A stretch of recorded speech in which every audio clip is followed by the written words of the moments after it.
Hello everyone.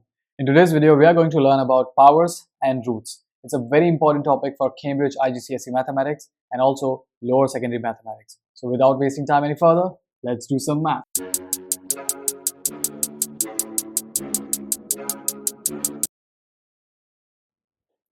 So let's start with powers first. In this case, we'll try to understand how to find the value of a number which have certain power, and then we will figure out what are roots. So first, we'll try to understand powers. But first thing is, what do we mean when we say powers? Any number x raised to another number a. So this value of a is the power of x. For example, when we write 4 to the power of 2, so this is the power, and then we can work out the value of this number. So that is 4 to the power of 2 simply means 4 multiplied by 4, which can be written as 60. So does that mean a normal or a regular number like this, or any number like this, let's say 3? Does 3 also have a power? Yes, 3 also have a power. It's not written, but it's 3 raised to 1. So we call it raised to 1, power 2 or raised to 2, or 3 raised to 1 or 3 to the power 1. So this is how we read it. This is important, so let's write it down. So we read it like this: 4 raised to 2. 4 raised to 2, or 4 to the power 2. 4 to the power 2. Now the question was, when we have a normal number 3, does that have a power? Yes, that number also have a power. That is 3 raised to 1, which is 3 only. So the moment we have 3 raised to 2, this can be written as 3 multiplied by 3, which is 9. If we have 3 raised to 3, that means it is 3 multiplied by 3 multiplied by 3, that is 27. Or we can pick up any other number. This is the basic meaning of powers. Any number raised to another number, that means it's the power of that particular number with a base. So in this case, the base is 4 and the power is 2. Now let's try to understand what are roots. You might have seen any number written like this: under root. So we call this as under root of, let's say, 3. But under roots are different types. You have square roots. So basically this under root is called as square root of 3. Square root of 3. Does that mean we have cube root as well? Yes, we do have cube root as well. But in case of cube root, for any number, let's say 8, 3 is mentioned over here. So this means cube root. Square root, when we call it square root, or if nothing is mentioned over here, that means it's square root. But 2 is, we can write 2 over here. If it's not written, that means it's square root. This is cube root of 8. That means if I have to find the value of cube root of 8, how can we find it? And so let's start from the basics first.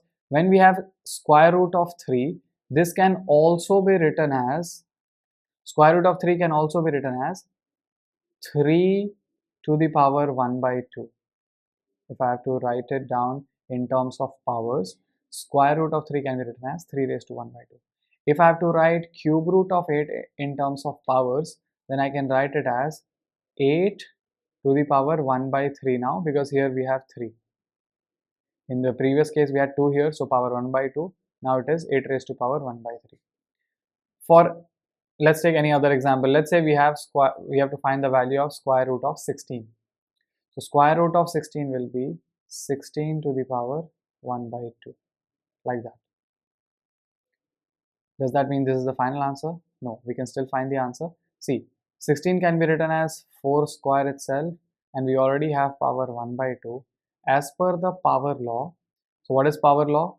So a number raised to power raised to another power. So that is power law. In that case, powers and powers multiply. So x to the power a multiplied by b.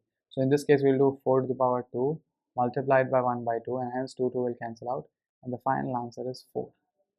So this is how we use the information in case of powers and roots using law of indices. What are law of indices? For that, we have to wait for the another video. So next video is going to be on law of indices for sure. Right now, we are learning the basics of powers and roots. This is it. Now we'll try to solve a few questions to understand how to solve problems based on powers and roots. So let's start from question number 1. Question number 1, it says work out 2 raised to 3. Now we know that when it says 2 raised to 3, it can be written as 2 multiplied by 2 multiplied by 2, that is 8. 2 raised to 3, that means 2 will be multiplied itself 3 times like this. Now it says work out the cube root of 64. Cube root of 64 means cube root of 64. Now there are two ways to find the cube root of 64. First, you can also find it like this: cube root, and check is there any number which will multiply with itself 3 times to give us 64. So yes, there is a number, that is 4. 4 multiplied by 4 multiplied by 4 gives you 64. So whenever there is a cube root sign over here and we have a set of 3 numbers which are multiple of itself like this, 4 into 4 into 4, final answer will be 4. If you want to understand in terms of powers, then this is how we can do it. Check. We can just write down 64 to the power of 1 upon 3, and 64 can itself be written as 4 cube to the power 1 upon 3. Hence this can be written as 4 to the power 3 into 1 upon 3. 3 will cancel out, and hence the final answer is 4. Let's check another question. Question number 3. It says write down the value of root of 49. Root of 49 means it is square root. So square root of 49 can be written as 7 multiplied by 7. Hence 7 is the answer. Write down the value of 3 square. So 3 square is 3 multiplied by 3. That is simply 9. So these are very basic questions, but it's also very important to understand because these kind of topic helps us to solve questions based on other topics. These are the basics basically. Let's move on to question number 5. It says write down a square number that is also an even number. So a square number means a perfect square number which is also an even number. So 4 is the answer because 4 is a perfect square number and it is also an even number. Why 4 is a perfect square number? Because 2 square gives us 4. So 4 is a perfect square number and it is also an even number. Question number 6, it says write down the value of 5 square. So 5 square is simply 5 multiplied by 5, that is 25.